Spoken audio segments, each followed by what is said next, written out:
All right, good morning, everybody. It's your boy Akeem, and welcome to today's blog. Here to going to give you a real quick recap of Week 9 of the 2015 college football season.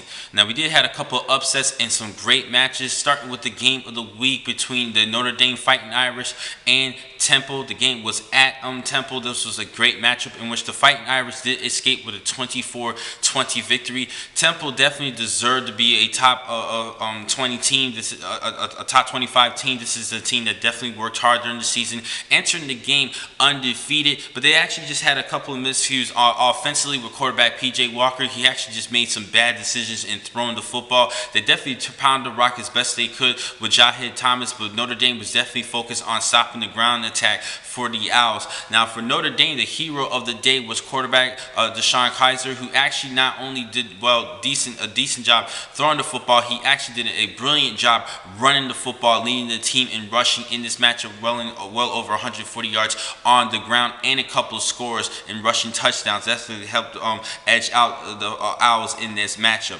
Another close game was between Washington State and Stanford, which Stanford definitely pulled off a good 2-point victory, 30-28. I think this was a big scare for Stanford, but they are still alive in the Pac-12 conference. Headed over to the Big 12 conference, Oklahoma State and Texas Tech. That was actually one of the best games this past week in college. It definitely reminded a lot of people of the game between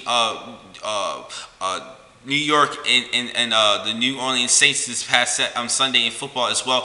Between the two teams, definitely was a great shootout. I went with Texas Tech in this one, and I was actually wrong. Oklahoma State did pull off a 70-53 victory. Oklahoma State did doing a good job offensively, and I'm really shocked that they're still undefeated, remaining undefeated, but they definitely have some tough tasks ahead of them in the remaining schedule for the season in the Big 12 Conference. Going to the ACC Conference, there was a couple of great games. Clemson and NC State. The teams was actually pretty much neck to neck, was a little bit neck to neck somewhat. NC State definitely will stay close with Clemson, but Clemson definitely pulled it off at the end, actually winning 56-41 in that matchup.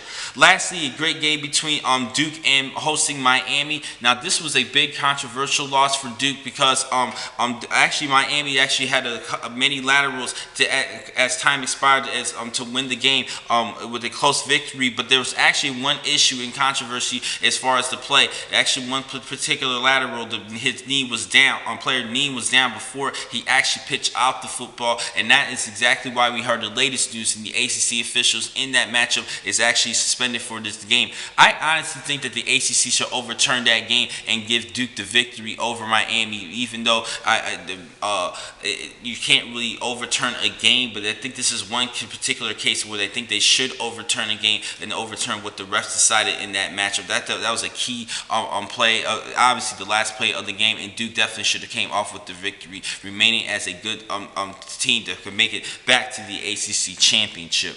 Now, the next time I'm going to catch you guys, I will actually see you guys on Wednesday, in which I will give you a preview of Week 10. Thank you for watching this blog. I'm your man, Akeem McCall. Be easy.